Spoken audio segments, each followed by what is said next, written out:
ఆ తర్వాత రెండో పాయింట్ చూద్దాం. మొదటి పాయింట్ ఏంటండి? ప్రార్థన యందు ఆసక్తి. తర్వాత నుంచి చదువుదామండి. ఆమె పేతురు స్వరము గుర్తుపట్టి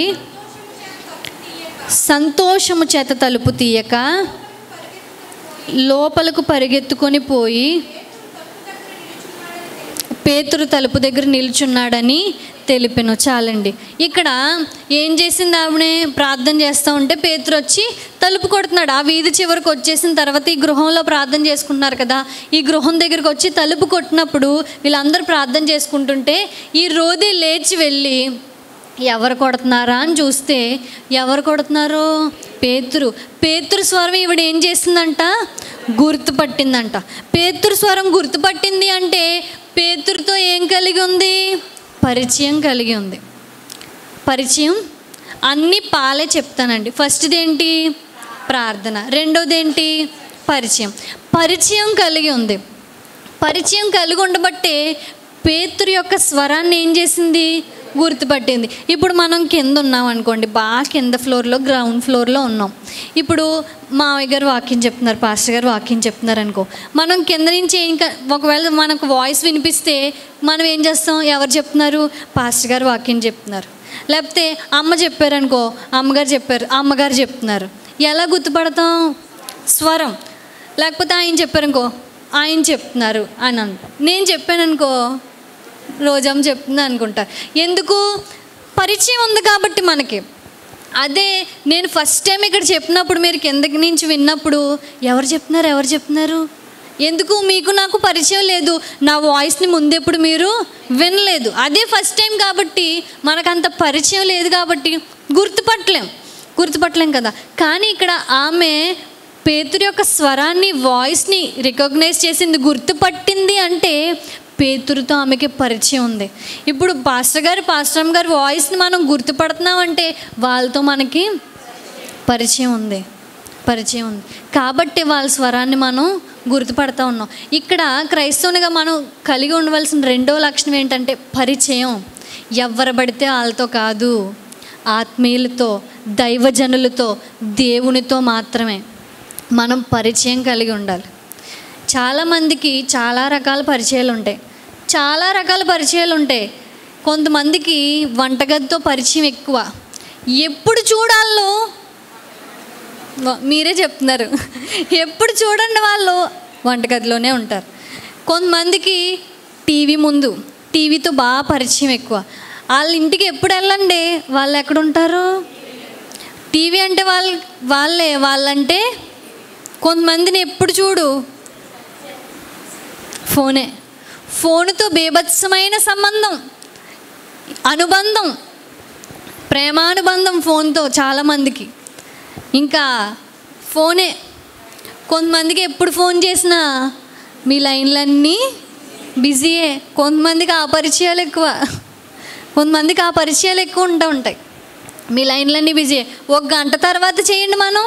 వాళ్ళని కలవాలంటే మనం అపాయింట్మెంట్ తీసుకోవాలంతే, వాళ్ళ ఫోన్లో మాట్లాడాలంటే. అంత బిజీగా పరిచయం వాళ్ళకి ఫోన్లో మాట్లాడడం. కొంతమందికి చాటింగ్లో, ఎప్పుడు చూసినా చాటింగ్లే. ఏమన్నా ఫోన్ చేసామనుకో, అర్జెంటుగా వాట్సాప్లో మాట్లాడుకుందాం అంటారు. చాటింగ్స్ ఎప్పుడు చూసినా చాటింగ్లు చేస్తూ ఉంటారు. ఎప్పుడు చూసినా గేమ్స్ అని ఇవ్వని యవనస్తులు వేటితో పరిచయం, అనుబంధాలు పెంచుకుంటూ ఉంటారు. చాలామందికి ఇలాంటి పరిచయాలు. దుష్టులతో సహవాసాలు చాలామందికి పరిచయం. దుష్టులతో పరిచయం అయితే దుష్ట సాంగత్యం మంచి నడవడికను చెరిపేస్తుంది. మంచిగా ఉన్నోళ్ళు వెళ్ళి దుష్టులతో సహవాసం చేసాడనుకో, వాళ్ళకున్న లక్షణాలన్నీ దగ్గరుండి మనం నేర్పించవసరం లేదండి. ఇప్పుడు పిల్లలకి టీవీ దగ్గర పెట్టి ఏమైనా పాట పెట్టామనుకోండి, ఆ పాటలో వాళ్ళకి దగ్గరుండి అమ్మ ఇలాగా పదం ఎలాగని ఏం నేర్పించవసరం లేదు, వాళ్ళకి వచ్చేద్ది. ఒక చిన్న పాప ఏమంటుందో తెలుసండి? చెప్పకూడదో చెప్పొచ్చో తెలియదు కానీ దేవుడి మందిరంలో ఓకే గూగుల్ కుర్చీ మడతపెట్టి సాంగ్ ఇవ్వంటుంది. అర్థమైందా మీకు? అంటే ఎలా అయిపోతుందో చూడండి. చిన్న పాప, ఆ అమ్మాయికి 1.5 year ఉంటుందేమో, 2 సంవత్సరాలు కూడా పూర్తి అవ్వలేదు. అంత చిన్న పాప వెళ్ళి ఓకే గూగుల్ కుర్చీ అంటుంది. కుర్చీ అంటుంది. అలా అయిపోతుంది. అలా ఒక్కొక్కరు ఒక్కొక్క దానితో పరిచయాలు, దుష్టులతో సహవాసం. ఈ దుష్టులు వాళ్ళు ఏం చేస్తే వీళ్ళు అదే చేస్తారు. వాళ్ళు ఎలా ప్రవర్తిస్తే, దేవుడు ఏమన్నాడు కీర్తనలు, బైబిల్ గ్రంథాలు ఏమన్నా, దుష్టుల ఆలోచన చెప్పున నడవకూడదు, వాళ్ళ ఆలోచనే వినకూడదు అన్నప్పుడు వాళ్ళతో పరిచయం చేసుకోవచ్చా మనం? వాళ్ళ ఆలోచనలు మనం విన్నప్పుడు నాశనమే కలుగుతుంది. అపహాసకులు కూర్చుండకూడదు. చాలామంది ఒక గుంపుగా కూడుకుని వాళ్ళ మీద వీళ్ళ మీద జోకులు వేసుకుంటూ మాట్లాడుకుంటారు. వాళ్ళతో మనం పరిచయాలు పెట్టుకోకూడదు. త్రాగుబోతులతో సహవాసం చేయకూడదు, తిరుగుబోతులతో సహవాసం చేయకూడదు. వాళ్ళతో వీళ్ళతో పరిచయాలు పెంచుకోకూడదు, ఎవరు పడితే వాళ్ళతో. చాలామంది ఫోన్లో, ఫేస్బుక్లో ఎవరెవరితోనో పరిచయాలు. ఈ ఫోన్స్లో ఇప్పుడు అంతా ఫ్రెండ్స్ యాప్ అంటే ఏ యాప్లు వచ్చేసినాయి. చుట్టుపక్కల ఉన్న మనుషులతో మాట్లాడరు, కానీ ఎక్కడెక్కడో ఉన్న వాళ్ళు ఎవరో వీళ్ళ మొహం తెలీదు, వాళ్ళ మొహం తెలీదు. ఆ మేకప్ వేసుకున్న ఫోటోలు పెడతా ఉంటారు, లేకపోతే ఫిల్టర్ పెట్టిన ఫోటోలు, అబ్బాయి ఎంత అందంగా ఉన్నారు, సూపరు అని చెప్పి ఫ్రెండ్స్లు చేసేసి పరిచయాలు పెంచేసుకుంటూ ఇష్టానుసారంగా ప్రవర్తిస్తూ ఉంటారు. ఇంట్లో ఉన్న వాళ్ళతో ప్రేమగా మాట్లాడరండి, బయట పక్కింటి వాళ్ళతో కావచ్చు, వాళ్ళతో ఎక్కువ పరిచయం, వాళ్ళతో ప్రేమగా మాట్లాడుతూ ఉంటారు.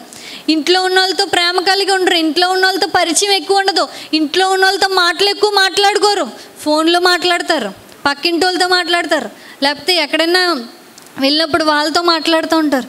ఇంట్లో ముందు నువ్వు పరిచయం కలిగి ఉండు, ఇంట్లో వాళ్ళతో ప్రేమానుబంధం కలిగి ఉండు, దైవజనులతో ప్రేమానుబంధం కలిగి ఉండు, ఒక పరిచయం కలిగి ఉండు, దేవునితో పరిచయం కలిగి ఉండు ప్రార్థన ద్వారా. లేదు ఈ పరిచయాలు వద్దు అని చెప్పి రకరకాల పరిచయాల్లో మూలిగిపోతూ ఉన్నారు. కొంతమందికి బాక్సులతో పరిచయం ఎక్కువ. బాక్సులు అంటే అర్థం లేదండి, బాక్స్ కోరేసి ఇస్తాం కదండి, కోరేసి ఇచ్చినప్పుడు అక్క ఆ బాక్స్ మాది కాదు, ఈవిడ బాక్సే అది, కానీ అక్క బాక్స్ మాది కాదక్క, ఆ పక్కింటి ఆవిడ ఇచ్చింది అక్క, దయచేసి బాక్స్ ఇచ్చే. ఈవిడ ఏది పోయినా ఒప్పుకుంటుంది, కానీ బాక్స్ పోతే మాత్రం ఒప్పుకోరు. బాక్స్ అంటే పరిచయం, బాక్స్తో ఎన్నో సంవత్సరాల అనుబంధం. అలాంటి చిన్న చితక వాటికి, లేకపోతే విలువలేని మనుషులకి మనల్ని గాయపరిచి ఈరోజు బాగున్నావా నిన్ను మెచ్చుకుంటారు, మనల్ని మెచ్చుకుంటారు, ఈరోజు నువ్వు సూపర్ అంటారు, తర్వాత ఏం చేసావులే చాలా గొప్పలు చెప్పుకుంటావు, అది ఇది అని చెప్పి మన వెనకట్ల గోతులతోవే మనుషులకి విలువిస్తూ ఆ మనుషులతో పరిచయం పెంచుకోవడానికి తాపత్రయపడిపోతూ ఉంటారు, ఆరాట పడిపోతూ ఉంటారు. వాళ్ళు ఎప్పుడు దొరుకుతారో వాళ్ళ దగ్గరికి వెళ్ళిపోదాం అనుకుంటూ ఉంటారు. అలాంటి మనుషులతో పరిచయాలు ఎందుకు? దేవునితో పరిచయం పెంచుకో, దైవజనులతో పరిచయం పెంచుకో. నీకు ఏదైనా సమస్య వచ్చిందా, దైవజనులకు ఫోన్ చేయి, దైవజనుల దగ్గరికి రా, దైవజనులతో పరిచయం పెంచుకో. మీరు అనుకోవచ్చు, ఏంటి మాకు దైవజనులతో పరిచయం ఉంది కాబట్టి స్వరాన్ని గుర్తుపట్టాం కదా, దైవజనులతో పరిచయం లేకపోతే దైవజనులు, కొంతమందికి దైవజనులు స్వరంతో మాత్రమే పరిచయం, మనసుతో లేదు, మనసుతో పరిచయం లేదు, ఆత్మీయ అనుబంధం లేదు. దేవుడు చెప్తా ఉన్నాడు, నువ్వు ఆత్మీయులతో, దైవజనులతో, దేవునితో సహవాసం చేయాలి. అది క్రైస్తవుడికి ఉండవలసిన ముఖ్య లక్షణం. ఆ తర్వాత చదువుదామండి. ఆమె పేతురు స్వరం విని గుర్తుపట్టి సంతోషము చేత తలుపు తీయక లోపలికి పరిగెత్తుకొని పోయి పేతురు తలుపు దగ్గర నిలిచి ఉన్నాడు అని తెలిపెను. అందుకు వారు, నీవు పిచ్చిదానివనిరి. అయితే తాను చెప్పినది నిజమని ఆమె దృఢముగా చెప్పినప్పుడు వారు, అతని దూత అనిరి. అక్కడ మనం చూసినట్లయితే ఆమె తలుపు దగ్గరికి వెళ్ళి ఆ సంతోషం తట్టుకోలేక పేతురు వచ్చేసాడు, పేతురు గారు వచ్చి తలుపు కొడుతున్నారు అని చెప్పి పేతురు తలుపు కొడుతుంటే తలుపు తీయకుండా ఏం చేసింది, ఆనందంలో పరిగెత్తుకుని ఇక్కడ ప్రార్థిస్తున్న ప్రార్థనా పరులు ఉన్నారు కదా, ఆ ప్రార్థనా పరుల దగ్గరికి వచ్చేసి అంటుంది కదా, పేతురు గారు వచ్చారంటే ఆ ప్రార్థనా పరులు ఇంకెంత ప్రార్థనా పరులు, నువ్వు పిచ్చిదానివి. ఇక్కడ మనం అందరం ఎవరి కోసం ప్రార్థన చేస్తున్నాం, పేతురు గారి కోసం. జైల్లో ఉన్నారని ప్రార్థన చేస్తే నువ్వేమంటున్నావు, పేతురు గారు వచ్చి తలుపు కొడతా. నీకేమన్నా పిచ్చి పడేసిందా, నీకేమన్నా బుర్ర పని చేయట్లేదా నీకు?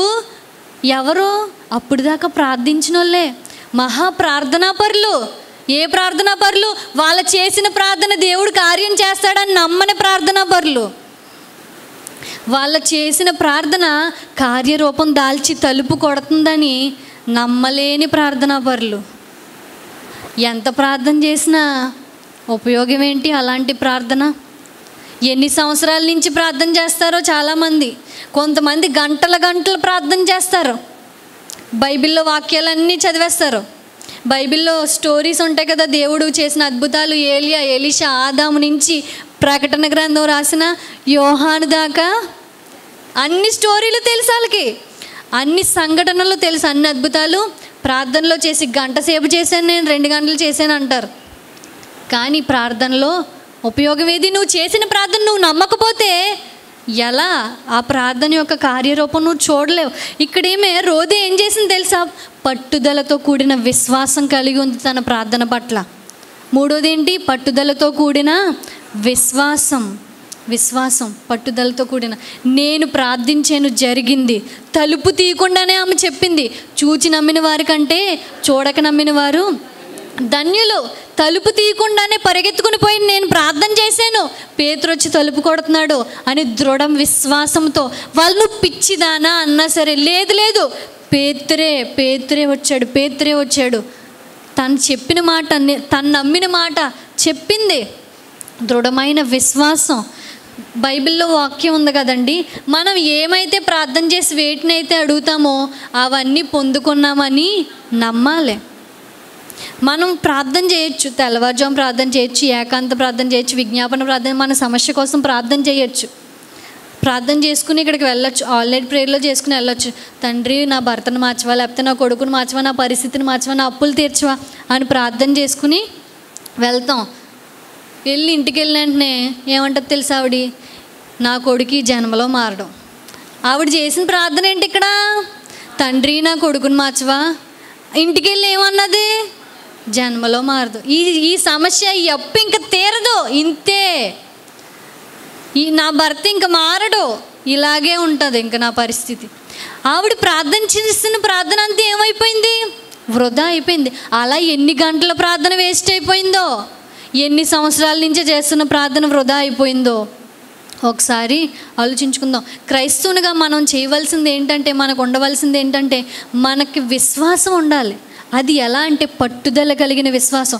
మన విశ్వాసం మీద ఎంతమంది వచ్చి ఎన్ని రాయిలు వేసినా ఇది అవ్వదు. నువ్వు ఎలా ప్రయత్నం చేస్తున్నావా, దేవుడు ఎలా చెప్పాడు అనుకున్నావా, అవ్వదు, జరగదు, ఇంకా వేస్ట్. నువ్వు అలా ప్రయత్నం చేయకు, నువ్వు ప్రార్థన చేయకు, ఇంకా ఎన్ని రోజులని ప్రార్థన చేస్తావు అని నీ విశ్వాసం మీద ఎన్ని రాళ్ళు వేసినా, నువ్వు పిచ్చిదాని అన్నా సరే ఇవిడ ఆగిందా? ఆగలేదు తను. అలా నీ మీద ఎన్ని రాళ్ళు వేసినా నీ విశ్వాసం మీద, నీ విశ్వాసం అనే పట్టుదల నువ్వు విడిచిపెట్టకూడదు. పట్టుదల కలిగి విశ్వాసం చూపాలి. దేవుని పట్ల పట్టుదలతో కూడిన విశ్వాసం కనబడలేని కార్యాలు జరిగిస్తూ ఉంటుంది. విశ్వాసం కనిపించదు, కానీ కార్యరూపం, మన విశ్వాసం కార్యరూపం దాల్చినప్పుడు పేతురు ఎలా అయితే తలుపు కొట్టాడో, మన విశ్వాసం ద్వారా మనం పట్టుదలతో కూడిన విశ్వాసం కలిగి ఉంటే మన జీవితాల్లో కూడా తలుపు కొడతాయి. దీవెనలు తలుపు కొడతా ఉంటాయి, ఆశీర్వాదాలు తలుపు కొడతా ఉంటాయి. నమ్మాలి. దేవుడు మనకి ఇద్దామని మన ముందే ఉంటాయి, కానీ మనం వాటి దాకా వెళ్ళలేకపోతున్నాము అంటే ప్రార్థన చేస్తున్నాం కానీ అవి జరుగుతాయని నమ్మకం లేదు, విశ్వాసం లేదు. అన్నీ ఉంటాయి కానీ జరుగుతుందన్న విశ్వాసం సన్నగిల్లిపోతూ ఉంటాయి విశ్వాసాలు. ఎవరైనా ఒక మాట చెప్పిన వెంటనే పక్షులు వచ్చి ఎత్తుకెళ్ళిపోతాయి విత్తనాలు, అవునా కదా? త్రోవపడిన పక్కన విత్తనాలని ఏమైపోయినాయి, పడుతున్నాయి. ఇప్పుడు అన్ని విత్తనాలు పడుతున్నాయి, ఆదివారం పడుతున్నాయి, టీవీలో ద్వారా పడుతున్నాయి, యూట్యూబ్ ద్వారా విత్తనాలు పడుతున్నాయి. ఎవరన్నా వచ్చి ఏమన్నా అన్న వెంటనే పక్షి వచ్చి ఎత్తుకెళ్ళిపోతుంది. ఇంకేమి లేదు, పక్షులు అట్టుకెళ్ళిపోవడమే. కొన్నిసార్లు ముళ్ళ పొదలు వచ్చి అణిచేస్తూ ఉంటే ఇంక కష్టాలు తీరవలే, ఇంకా ఊరుకో, ఇంకేం ఎదుగుతావులే, ఇంకేం ప్రార్థన చేస్తావు, ఇంకేం చర్చకెళ్తావు, నువ్వు ఊరుకో, ఇంకా అలిసిపోయావు కదా అని చేస్తూ ఉంటాయి.